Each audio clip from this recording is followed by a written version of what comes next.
मतलब नकल लगाने का तो कोई चांस नहीं था फिर? ज़रा से भी चांस नहीं था। होता तो अच्छा होता। 9th क्लास में या इस तरह मैथमेटिक्स पूरी नकल से किए, झूठ नहीं बोलूँगी। मैथमेटिक्स हम नहीं कर सकते ना। हाँ। उसमें तो सारे वो क्वेश्चन सॉल्व करने होते हैं। अच्छा।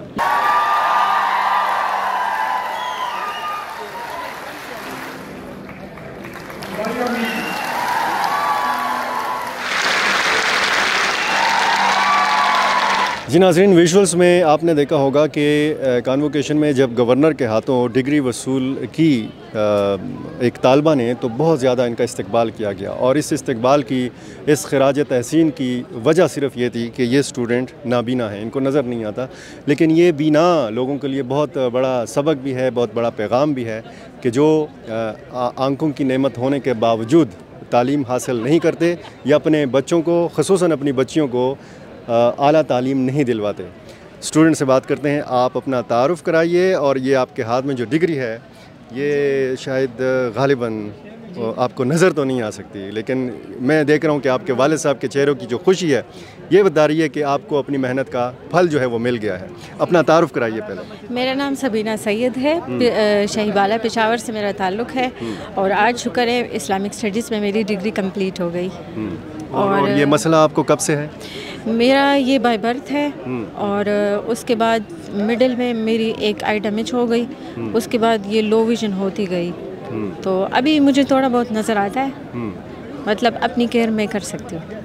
अच्छा, और आपने ये सारा सिलसिला ये किया कैसे, पढ़ा कैसे, आपने तैयारी कैसे की? बस तैयारी ऐसे की कि लेक्चर्स नोट किए या इस्लामिक स्टडीज़ में तो यूट्यूब, मतलब आजकल तो इंटरनेट का दौर है तो जो भी यूट्यूब पे सर्च करो मिल जाता है, तो ज़्यादा स्टडी यूट्यूब से की, कुछ टीचर्स के हेल्प से की, कुछ ब्रदर सिस्टर ने मुझे हेल्प किया, मतलब घर वालों ने मुझे बहुत ज़्यादा सपोर्ट किया, तो बस शुक्र है आज वो मेरी जो मेहनत है वो काम आई।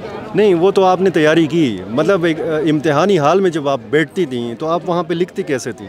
मैं पहले ऐसा करती कि ख़ुद, मतलब ये रूल है गवर्नमेंट की तरफ से कि अपने से लो विज़न का एक बंदा ढूंढ लेता है, तो मैं ऐसा करती कि मेरे साथ FA वाली लड़की होती या 10th क्लास वाली लड़की होती जिसके लिए मैं परमिशन लेटर बनाती, वो मेरी एज अ राइटर मेरे साथ चली जाती, मैं उसको बोल की तो वो लिखती मेरे लिए। तो मतलब नकल लगाने का तो कोई चांस नहीं था फिर? ज़रा से भी चांस नहीं था। होता तो अच्छा होता। नहीं, पूछ तो लेती थी ना आप किसी आसपास? हमारे टीचर्स बहुत अच्छे थे, मतलब वो पूछते कि किसी चीज़ में हेल्प चाहिए या नहीं चाहिए। एक बार ऐसा हुआ कि मेरे जो लेफ़्ट साइड पे कंट्रोलर साहब खड़े हुए थे और वो सुन रहे थे कि ये लड़की क्या कह रही, मैंने तो नहीं देखा था, मैं फर बोल रही थी, तो मुझे कह रही, वो मुझे कह रहे कि सैयदा आप तो माशाल्लाह इंटेलिजेंट हो, मुझे लग रहा नकल कर रही हो। मैंने कहा सर कुछ भी नहीं है मेरे पास, तो नकल के कोई चांसेस नहीं थे। अच्छा, वो बोटी छोटी जो कहते हैं वो जो ले जाना होता है वो 9th क्लास में या इस तरह मैथमेटिक्स पूरी नकल से किए, झूठ नहीं बोलूँगी। मैथमेटिक्स हम नहीं कर सकते ना। उसमें तो सारे वो क्वेश्चन सॉल्व करने होते हैं। अच्छा। लेकिन शुक्र है यूनिवर्सिटी में ज़रा सी चीटिंग ना थी ना की है। अच्छा, इससे पहले की है? की तो है, मैथ्स में की है ना, क्योंकि हम तो मैथ्स नहीं कर सकते। अच्छा, ठीक है। और आगे क्या इरादे हैं? आगे इरादे है, अगर मेरे भाई ने मेरा साथ दिया जैसे अभी तक देता आया है, तो अगर बीच में ये लफ्ज़ अगर क्यों लगा है, क्यों आपको शक है क्या? इसलिए नहीं, मतलब आजकल हर बंदा बच्चा सारे बिजी अपने कामों में, तो इसलिए मैंने अगर का वर्ड इस्तेमाल किया। इसने अभी तक इसने मुझे सपोर्ट किया, तो आगे मेरा MPhil का इरादा है और इन फ्यूचर में अच्छी टीचर बनूंगी। माशाल्लाह। आपके भाई ने कहा है कि वो मुसलसल साथ देंगे, आखिर तक साथ देंगे। आपके भाई से भी बात कर लें। आपका नाम क्या है? मेरा नाम सैयद आसिम शाह है और मैं ख़ुद BS रेडियोलॉजी का स्टूडेंट हूँ। इंशाल्लाह जब तक हम कर सकते हैं और करेंगे तो आखिर तक इनको जितना भी सपोर्ट करना होगा हम करेंगे। अपने इक्वली आप भी मुबारकबाद के मुस्तहिक हैं। थैंक यू, बहुत शुक्रिया। और इंशाल्लाह हम आखिरी दम तक इनको सपोर्ट करेंगे जितना हो सकेगा और इंशाल्लाह करेंगे, हम कहीं भी पीछे नहीं हटेंगे। कितने बहन भाई हैं?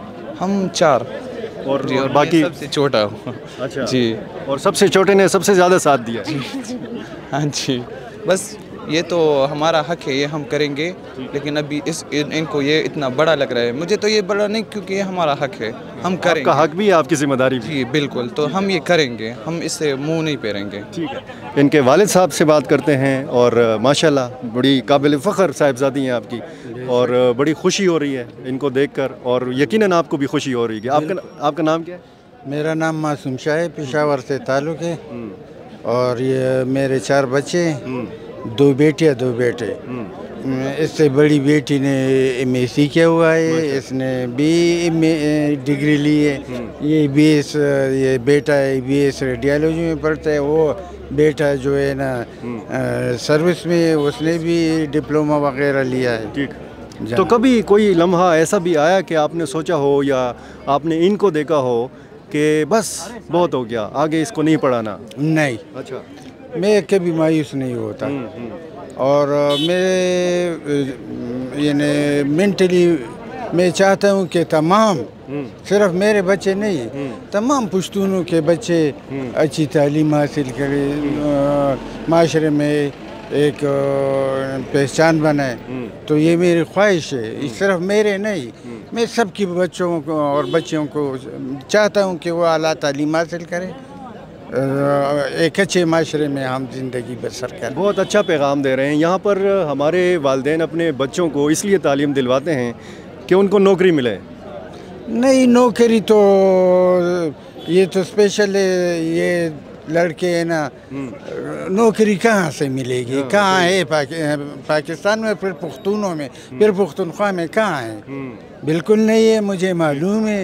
ये लोग डिग्री ये गरीब लेंगे, फिर जब नैब कासिद की पोस्ट के लिए भी ये लोग दौड़ेंगे, मुझे मालूम है, वो तो है।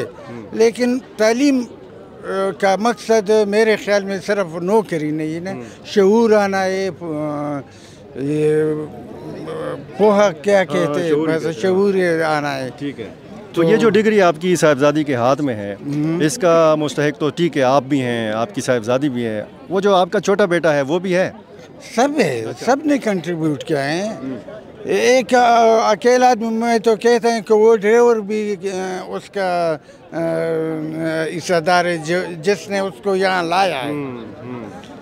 हर एक अपनी तरफ से कंट्रीब्यूट करता है मुख्तलिफ मराइल में। अच्छा, आप उन वालिदैन के लिए क्या पैगाम देंगे जो अपनी बच्चियों को नहीं पढ़ाते? बदकिस्मती है, और मैं तो कहता हूँ कि ये सोच गलत है कि ये बच्ची है, ये बच्चा है। बेटा बेटी की जब हम ये सोच ख़त्म कर देंगे तो इंशाअल्लाह कोई मसला नहीं होगा। बेटी को बेटा और बेटे को एक ही नज़र से देखना, मेरे ख्याल में हम फिर तरक्की कर सकेंगे। ठीक है, और यही सवाल अगर मैं सबीन से पूछूं कि उन पेरेंट्स के लिए क्या पैगाम है? मैं पेरेंट्स को स्पेशल जो मतलब VI बच्चे हैं या फिज़िकल है या जिस तरह के भी स्पेशल बच्चे हैं, उनके पेरेंट्स को मेरा ये मैसेज है कि प्लीज़ प्लीज़ प्लीज़ अपने बच्चों को बाहर निकाले, बाहर की दुनिया दिखाए। उनको हर तरह के प्रॉब्लम्स हो सकते हैं, तो अगर वो इनको निकालेंगे तो मतलब वो एक तरह से आदी हो जाएंगे इस सारी चीज़ों के, मतलब तैयार होंगे, मेंटली वो तैयार होंगे इस चीज़ के लिए। बहुत सारे बच्चे इस तरह हैं जो स्पेशल है, वो घरों में पड़े हुए हैं, वो बस एक रद्दी की तरह पड़े हुए हैं घर में साइड पे। उनको ना खाने पीने की सेंस है कि खाना कैसे खाया जा सकता है, ना उनको मतलब बहुत सारी चीज़ें जो उनको बहुत ज़्यादा मुश्किल है। एजुकेशन तो दूर की बात है, एजुकेशन तो बाद में फिर चीज़ आती है। तो इसलिए पेरेंट्स को मेरा ये मैसेज है कि अपने बच्चों को अच्छी उनकी तरबियत करें, अच्छी परवरिश करें, और फ्यूचर में उनको अच्छी से एजुकेशन में मतलब वो एजुकेशन हासिल करें। बहुत शुक्रिया, बहुत खुशी मुझे भी महसूस हुई इस फैमिली से बात करके। और ऐसे ही बाहिम्मत नौजवान होते हैं, उनके बाहिम्मत वालिदैन होते हैं, उनके बाहिम्मत बहन भाई होते हैं जो ऐसे स्पेशल तालिबात को, बच्चों को सपोर्ट करते हैं। और ये इसी सपोर्ट का नतीजा है कि आज सबीन ने अपनी 16 साल मेहनत का फल जो है वो हासिल कर लिया है। बहुत शुक्रिया।